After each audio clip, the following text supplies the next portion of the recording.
partir então para a finalização da nossa apresentação e vamos falar sobre o poder público. Veja que o artigo 23 da lei fala sobre o tratamento de dados pessoais pelo poder público. Olha só que interessante.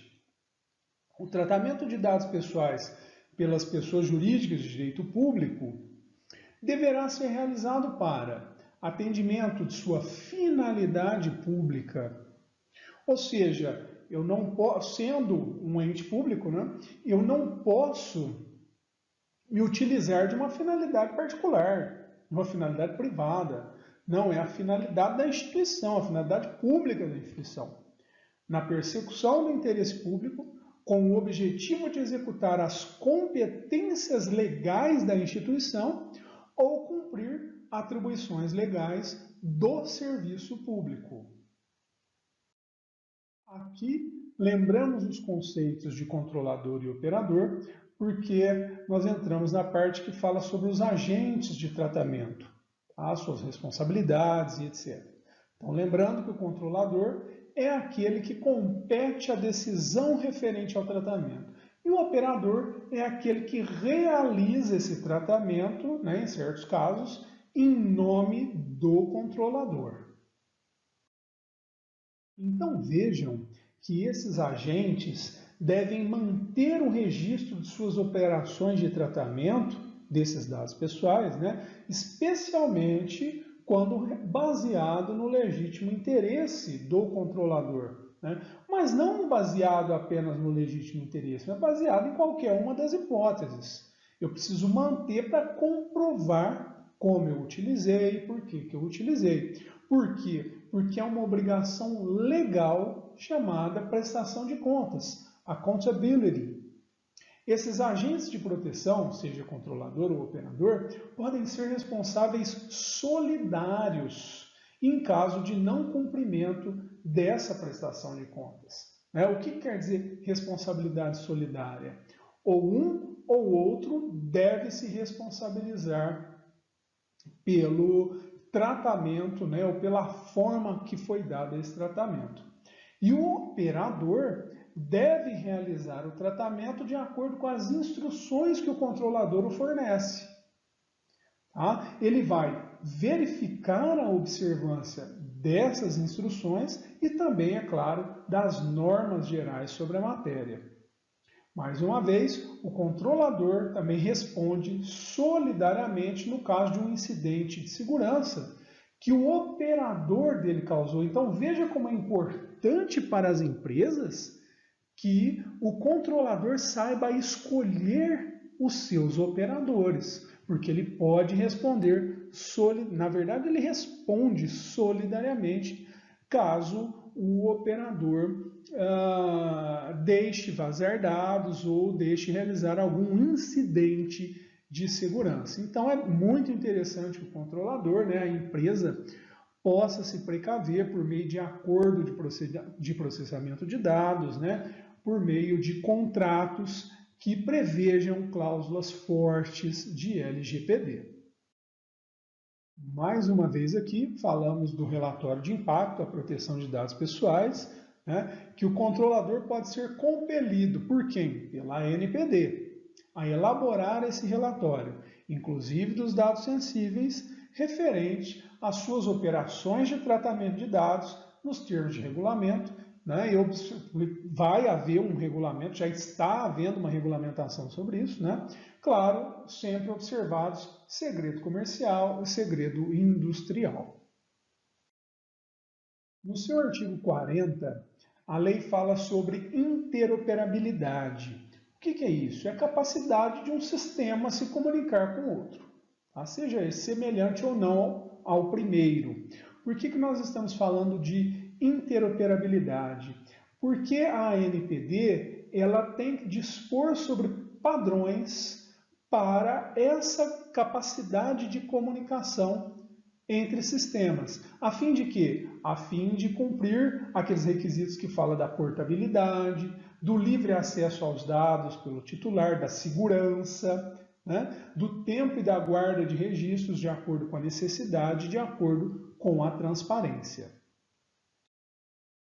Vamos falar agora um pouquinho sobre o encarregado, que é a pessoa indicada para atuar como canal de comunicação entre o controlador e os titulares de dados, e entre o controlador e a Autoridade Nacional de Proteção de Dados.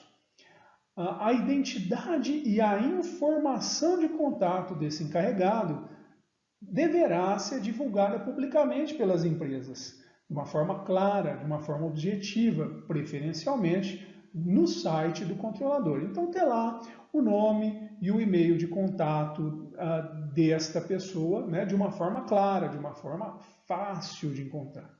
Esse encarregado, gente, ele não pode ser responsabilizado pelo descumprimento da lei. Aí ele vai ali fazer esse canal de comunicação e ele deve direcionar as ações do controlador nas melhores práticas para o tratamento de dados. Agora, claro, qualquer um de nós, seja encarregado, seja um funcionário de uma empresa, se agirmos de má fé, né, se agirmos de forma não vinculada à lei, qualquer um de nós, né, trabalhando numa empresa e etc., poderemos eventualmente ser até responsabilizados por aquilo que nós fizemos de forma errada, não é verdade? Bem, e como fica a responsabilidade e eventual ressarcimento de danos? Então veja que o controlador ou operador, que em razão das atividades de tratamento causarem a outrem um dano patrimonial, um dano moral, um dano individual ou coletivo, que viole a lei, será obrigado a repará-lo.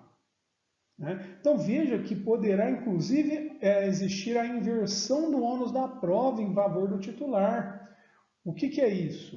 É que na justiça a prova, normalmente, a regra é que a prova cabe a quem está alegando. Né? Então eu estou alegando algo e cabe a mim provar. Porém, a inversão do ônus da prova é quando o titular de dados, né, o titular daquele direito, ele tem uma hipossuficiência, ele não consegue realizar produção de provas, porque ele não tem como entrar em sistemas da empresa para poder comprovar que aquilo foi vazado por um problema da empresa, ou porque algum funcionário da empresa deixou o seu sistema com a senha aberta, né? Ou que ele utilizou por exemplo, de um sistema não oficial da empresa ou de um e-mail pessoal para fazer troca de dados, né? Ele se utilizou de nuvem que ele, na conta pessoal dele, não da conta da empresa, essa coisa toda, né? Então, pode haver essa inversão do ônus da prova, para quê? Para que consiga se comprovar, né, em razão do titular não ter a suficiência para conseguir produzir essa prova, então pode haver a inversão, ou seja, a empresa que vai ter que provar que agiu corretamente. Né? Quem reparar o dano, seja o controlador ou o operador, né, ele terá um direito de regresso contra demais responsáveis. Claro, esses responsáveis na medida de sua participação naquele dano que houve. Agora, é claro que os agentes de tratamento, seja o controlador ou o operador, não serão responsabilizados quando provarem, olha, que não realizaram o tratamento de dados que lhes foi atribuído.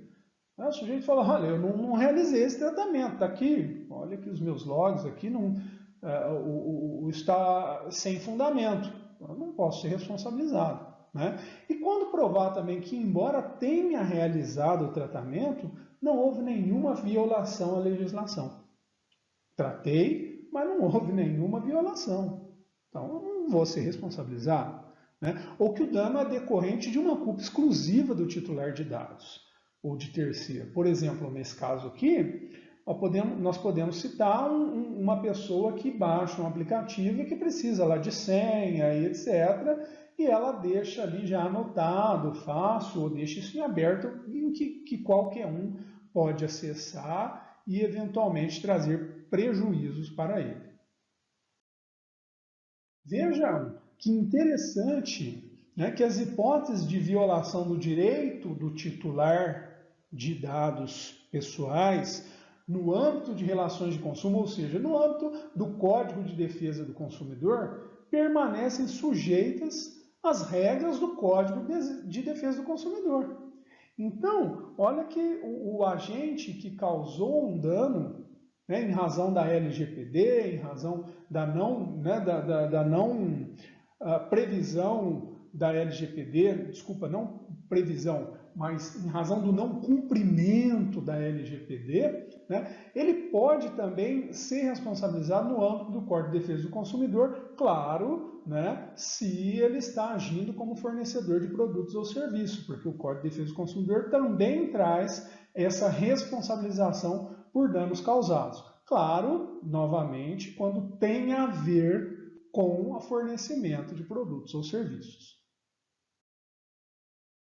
Quanto à segurança dos dados, né, os agentes, controlador, operador, devem sempre adotar medidas de segurança, né, essas medidas de segurança técnicas e administrativas que sejam aptas a proteger os dados pessoais contra os acessos não autorizados e contra situações acidentais ou situações ilícitas de destruição, perda, alteração, comunicação ou qualquer forma de tratamento inadequado ou ilícito de dados.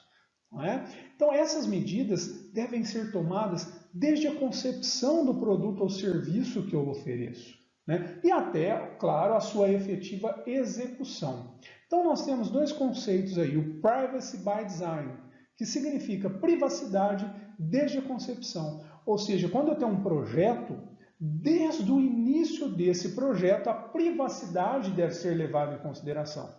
Eu tenho um projeto de um aplicativo que vai fazer a ponte entre o cliente e as pessoas que querem,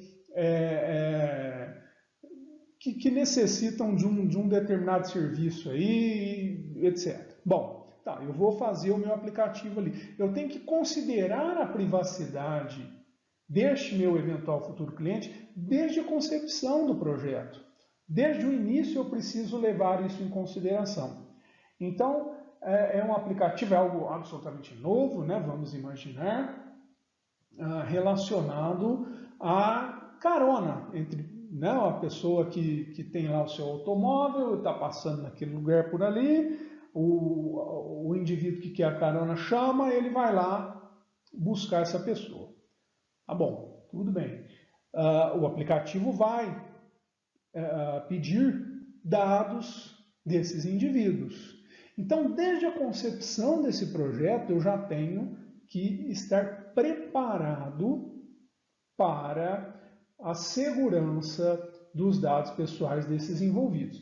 E o outro conceito é o Privacy by Default, que é a privacidade padrão. Sempre se utilizar de uma configuração padrão de coleta, que seja mais restritiva possível. O padrão é o mais restritivo possível.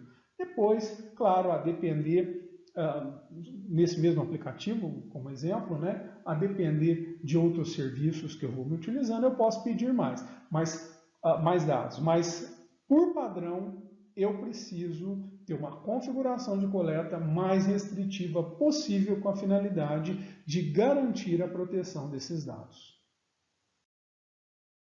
Então vejamos que mesmo após o término do tratamento, os agentes ou qualquer pessoa que intervenha em uma das fases do tratamento devem garantir a segurança da informação. E caso haja algum incidente de segurança, o controlador deve comunicar à autoridade nacional e individualmente, claro, de uma maneira que não exponha, né? Ele deve comunicar ao titular a ocorrência desse incidente que possa acarretar risco ou dano relevante.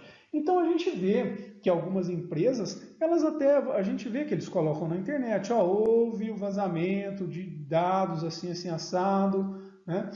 Solicitamos que os nossos clientes alterem suas senhas, ou alguma coisa nesse sentido. A gente vê isso até na televisão, né? Tem que ter, então, uma comunicação feita em prazo razoável do que aconteceu.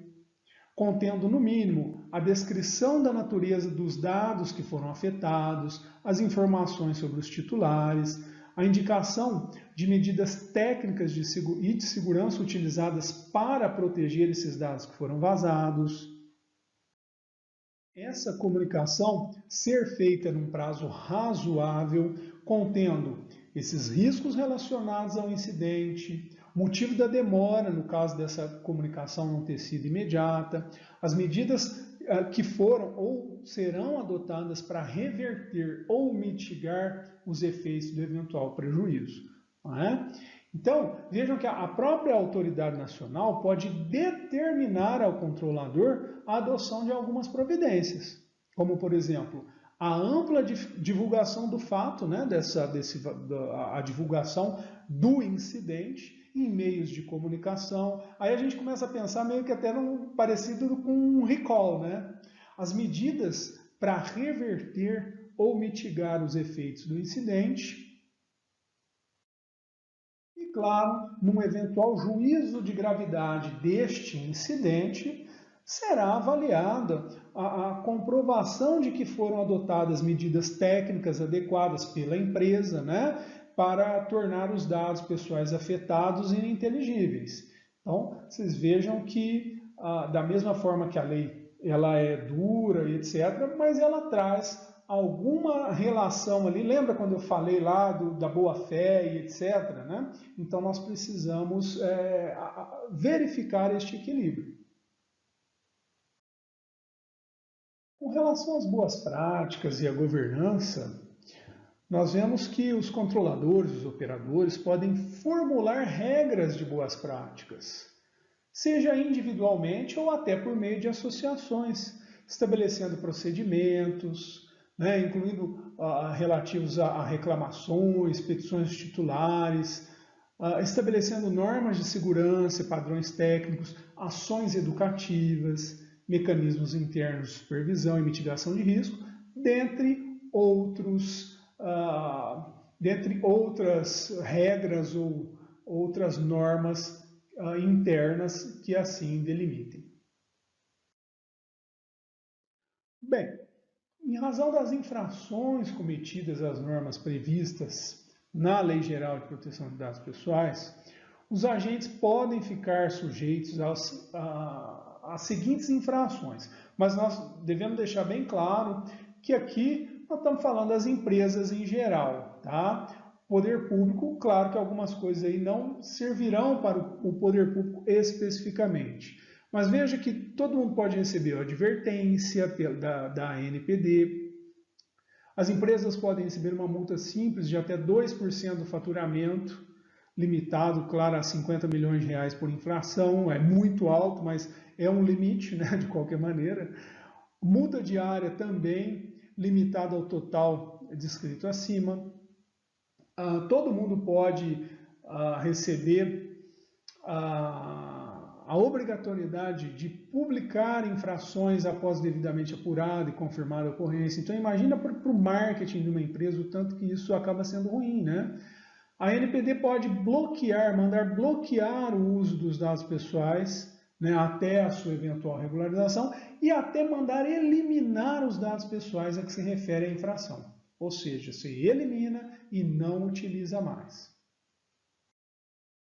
Interessante que a lei, no artigo 52, nos traz que essas sanções devem levar em conta os seguintes parâmetros, os seguintes critérios, né? A gravidade, a natureza da infração e dos direitos pessoais que foram afetados, a boa-fé do infrator, a vantagem auferida ou pretendida pelo infrator, né? A condição econômica dele, a reincidência, o grau do dano, a cooperação dele para resolver o problema, a adoção reiterada e demonstrada de mecanismos e procedimentos internos capazes de minimizar esse dano, a adoção de política de boas práticas e governança, a pronta adoção de medidas corretivas, a proporcionalidade entre a gravidade da falta e a intensidade da sanção. Com relação à ANPD, a Autoridade Nacional de Proteção de Dados, né, ela é um órgão vinculado à presidência da República e a competência dela se refere a zelar pela proteção de dados, pela observância de segredos comercial e industrial. Ela tem a competência de elaborar diretrizes para a Política Nacional de Proteção de Dados Pessoais e de Privacidade. Ela é quem fiscaliza e aplica as sanções que nós falamos. Ela promove na população o conhecimento das normas e as políticas públicas referentes à proteção dos dados pessoais, além de editar normas, orientações, procedimentos e outras competências que estão inseridas no artigo 55J da LGPD. E encaminhando agora para a finalização, lembrando que a LGPD entrou em vigor em 18 de setembro de 2020, né? E é claro, as instituições, as empresas precisam se adaptar no cumprimento das adequações que se referem à lei. Então, mais uma vez, eu quero convidá-los a entrar lá na página do Compliance, né? Procure lá embaixo o material de apoio, e tem lá material específico da LGPD, material oficial nosso, né, do Centro Paula Souza, e não deixem de ver também as questões sobre compliance em geral. Está muito bacana, bem instrutivo, bem interessante para vocês. Eu vou me despedindo, deixo um grande abraço a todos e estamos à disposição. Até mais, gente!